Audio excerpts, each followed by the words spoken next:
Well, I've had the privilege to serve for a number of years on some of the boards of our nonprofit organizations, some of the 501c3s associated with the fraternity. I've been a past president of Washington Masonic Services Board of Trustees. And so maybe I'm a little bit biased, but I do think that Freemasonry best helps those who are not Masons through the charitable work that we do.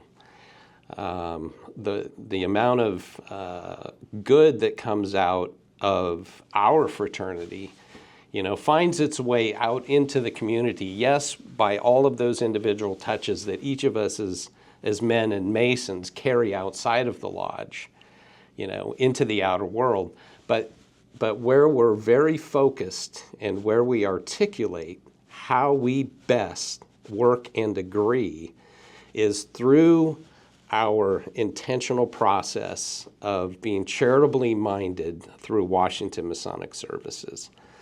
That is where the grand jurisdiction has made the decision to articulate and fund and promote the good work that takes place with families, with our communities, with other nonprofit organizations. That is the entity that we've chosen to use as a way to engage the outer world. So I think that's probably the best way that we go about that, even though there are many, many ways that we as Masons all take upon ourselves that responsibility for relief.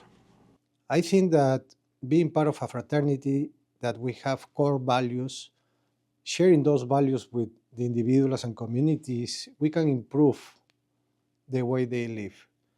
Being an example for them with our actions is more important than what we could say in a time. So we have to lead by example.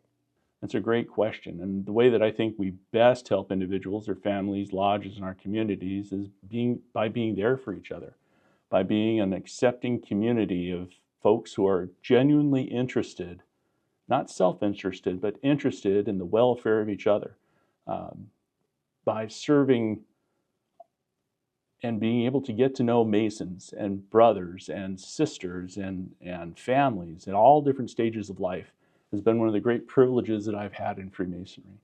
To be able to work alongside of guys who have been to Antarctica on a C-130 airplane, guys who have served their country overseas in terrible circumstances, truck drivers, doctors, lawyers, businessmen, people from all walks of life, and to get to know their families and to get to know them at all stages of life so that I can see the sort of things that I'm going to go through when I get a little bit older. I think that's a tremendous privilege. And I think just by being there with people, by getting to know people, that's the true beauty for me of Masonry, is that tie that I have to brothers, where I can sit down, having not known a brother, before I sit down and lodge with him, but then later find that we have so much in common. I gave a talk over in Pullman recently. I did a presentation on the Morgan affair, and I got to sit down with a brother who is a mathematics professor a retired mathematics professor at Wazoo.